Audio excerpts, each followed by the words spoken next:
Mesdames, Messieurs, bonjour. Très heureux de vous retrouver ici en direct du CIMA. On va faire un point sur Climate Corporation et j'ai le plaisir d'accueillir Alexandre Théier. Bonjour.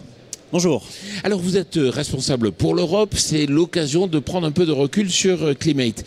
Aujourd'hui, ici, vous êtes présent pour la France. Quelle est votre offre en France Climate, si vous pouvez la résumer?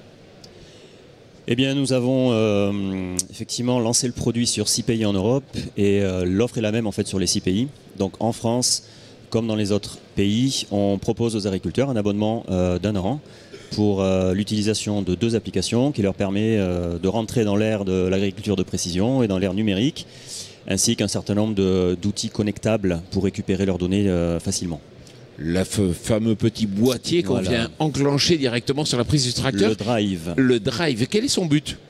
Donc le but, c'est de simplifier la vie d'un agriculteur qui aujourd'hui génère des millions de données sur son exploitation, sur des systèmes complètement différents et qui ne se parlent pas, en simplement pluguant ça sur sa prise diagnostique et en récupérant toute donnée connectée, générée par un équipement derrière son tracteur ou à la moissonneuse-batteuse. Donc simplification, plug and play. Tout va sur son cloud d'une manière automatique lorsqu'il travaille.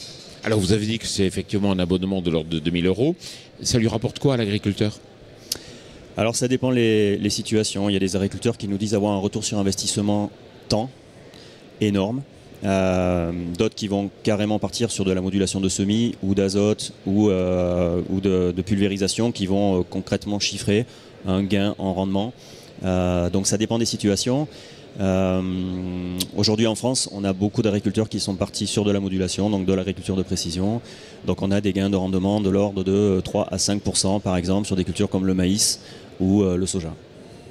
Climate, vous êtes une grande entreprise, plusieurs centaines de salariés, 700, 800, je ne sais plus combien exactement. Vous allez avoir plein de produits derrière qui vont débouler. C'est vraiment les tout premiers là qu'on voit arriver.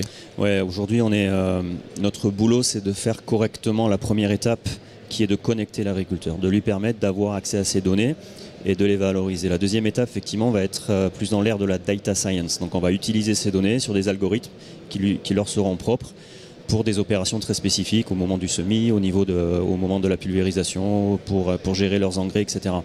Donc on est dans la première étape, mais qui est nécessaire et obligatoire pour passer à la seconde, effectivement, qui arrivera en France dans 2 ans probablement.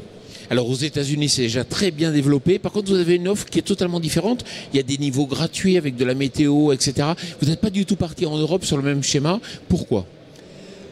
Pour des histoires de simplification, on apprend aussi, donc on est tous sur un monde nouveau, on apprend au fur et à mesure, donc on a appris de l'expérience américaine en Europe et on a pensé qu'il serait plus judicieux, en tout cas c'est le retour aussi des conversations qu'on a pu avoir avec nos premiers utilisateurs testeurs, d'avoir une seule offre commerciale, simple, la même partout.